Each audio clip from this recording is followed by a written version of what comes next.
spent 10 years studying the stock market. Just as I finally became a fund manager, my parents went bust and were about to jump off a building. But watching this unfold, instead of panicking, I started laughing like a maniac. Because I had waited over 20 years for this day.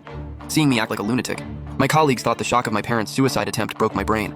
But what they didn't know was, I wasn't the man I was a moment ago. I was from 20 years in the future. In the original timeline today, my parents got wiped out when the Hong Kong market crashed. Unable to handle the pressure, they jumped from the roof.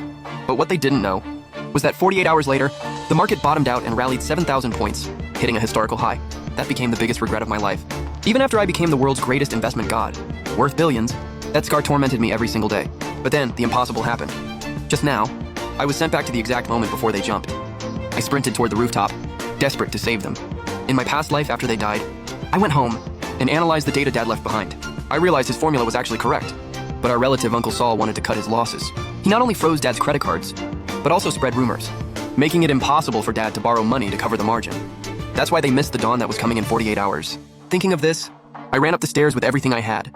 The next second, I saw Dad holding Mom's hand ready to leap.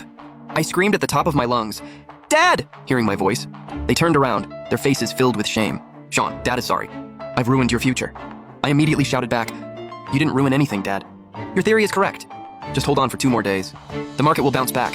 My parents froze for a moment, but only for a second. "Sean, the money to cover the position is gone. Don't try to stop us. I won't leave you with $4 million in debt." Damn it! I dreamed of returning to this day 1,000 times, but I didn't expect this. God granted my wish, but Dad was already too deep in despair. No matter what I said, I couldn't shake his resolve to die. I only had one shot. I grabbed my pager and yelled at him, "Dad, I have a way to cover the margin!" "What?" Hearing this, they stood frozen. It was 1998. Following the Asian financial crisis, the Hong Kong stock market took a brutal hit. The financial markets in Asia were devastated. The investment god Soros saw the pattern, used massive capital to short the market, and siphoned off billions of dollars. That's what the textbooks say. But according to my research, it was a lack of investment opportunities that created a financial loophole, which Soros exploited. Racing against time, I said, "Dad, look at the news. On August 8th, the government already announced a bailout. The central bank is injecting liquidity to protect the market. We just need to survive 2 days. By the day after tomorrow, it'll rally."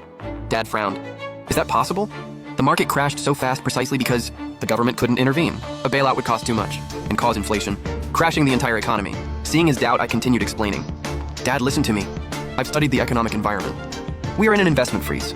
Global investors have cut off funding. The stock market is the only exit. The government is printing money for infrastructure projects." "Dad, you're a trader. That means they are going long."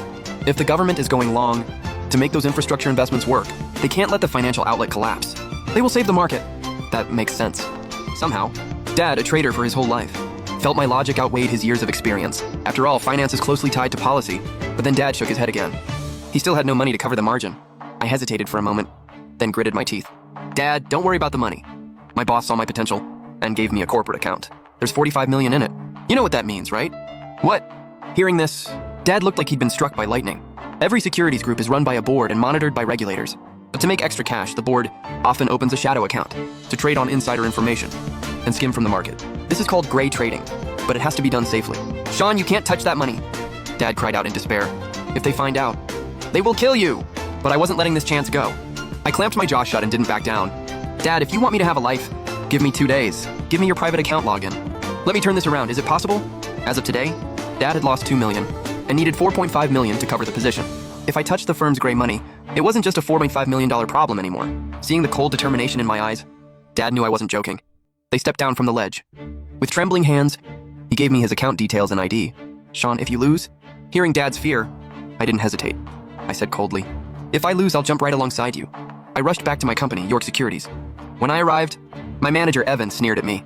"You didn't jump? Millions in debt. Wiped out completely. And you still think you can win it back? You should have just died." I ignored him completely. I ran to my desk, booted up the computer, and started working. Evan was surprised. Does his family still have money? What he didn't know was I had opened the firm's corporate account. After a series of complex operations, I transferred $4.5 million out of the firm's funds. $4.5 million! Finance is gambling. It's a game with no return ticket. Even knowing the market would rebound in 2 days, I was sweating nervously. Nearby, Evan was watching me closely. With his years of experience, he knew I had just covered the position. But what he didn't expect was that I didn't stop there. I looked intense and kept typing. Evan sensed something was wrong and walked slowly toward me. After covering the margin, I stared at the screen for 10 minutes. I was hoping Mr. York wouldn't notice. But then a bold idea struck me. Leverage. The charm of the financial game is leverage, making gains grow geometrically. I decided to go all in. I transferred the remaining 40 million out. Opportunities like this happen once. If I could survive, these 2 days I could front-run Soros and take a massive bite out of his profits. Once it was done, I logged out of both accounts and ran out of the building. Even Evan wasn't stupid enough to miss that I was fleeing. Holy shit, what did he do? Embezzle funds? Evan was confused. I shouldn't have had access to firm money, but computers back then didn't have secure deletion logs. When Evan checked the system, 2 massive transfers made his legs give out. He almost collapsed. What? He touched Mr. York's account. I spent the entire night running through the city. I knew Mr. York, the chairman, was hunting me, wanting to skin me alive. I ducked into a store and wrote a 2,000-word analysis, faxing it directly to the chairman's office. Then I called my best friend, Wayne. The moment he picked up, he started screaming. Sean, do you have a death wish? Did you touch York's money? I replied guiltily. Sorry, brother. I'm putting you in a tough spot. Wayne's father was a director at York Securities, Mr. York's partner. He was the one who got me the job. We grew up together like real brothers. Even though Wayne was cursing me out, he couldn't help but ask, forget that for a second. Do you have cash? If you have nowhere to go, here's an address. Go hide there. Hearing this, my heart warmed. In my past life, when I hit rock bottom, Wayne took care of everything for me. I knew this rich kid didn't care about money, only brotherhood. I mustered up my courage. Wayne, I need to borrow money. Duh, I was just about to lend you some. I cut him off. No, I said. It's not small change. My eyes narrowed like a hunter's. Brother, I know your dad left you $5 million in inheritance and a property. Mortgage the property. You can get $7 million. Lend me all $12 million. What? Hearing this, Wayne was dumbfounded. How the hell do I do that? I don't even have $1.2 million in my account. Trust me. After this, I'll make you set for life. Without waiting for his answer, I hung up. Then I immediately called Mr. York's office. Meanwhile, Mr. York picked up the phone and started cursing. Sean, you son of a bitch! You little rat, how dare you touch my money? Mr. York, when you gave me that account, it only had 20 million. I turned it into 45 million. Screw you! Without the board's 200 million backing it, and the insider info, you're nothing! Anyone could have made that 20 million. Mr. York was right. Any competent trader could have made that profit with that setup. But this was different. I replied calmly. Mr. York, I'm giving you a chance to multiply your worth by 10. Just back off and give me 48 hours. Are you insane? Mr. York was furious, slumping into his chair with a headache. You put it in Hong Kong stocks. Hong Kong? Why didn't you put it in Japan? You idiot! If you invested in Japanese stocks, even with a loss, I could salvage 10 million. But with the current state of Hong Kong, the money was likely gone forever. Despite his screaming, I stayed calm. I faxed you my analysis. It's your ticket to the big leagues. Go to hell. York slammed the phone down. He raged. Find that bastard within 24 hours. And kill him. Just then, the fax machine beeped. In the tense office. Mr. York didn't care about it. He tossed the paper to his advisor, Professor Clark, an economist from Cambridge University. Professor Clark took the fax, trying to comfort him. Don't worry, Mr. York. With me here, we can recover some of the cost.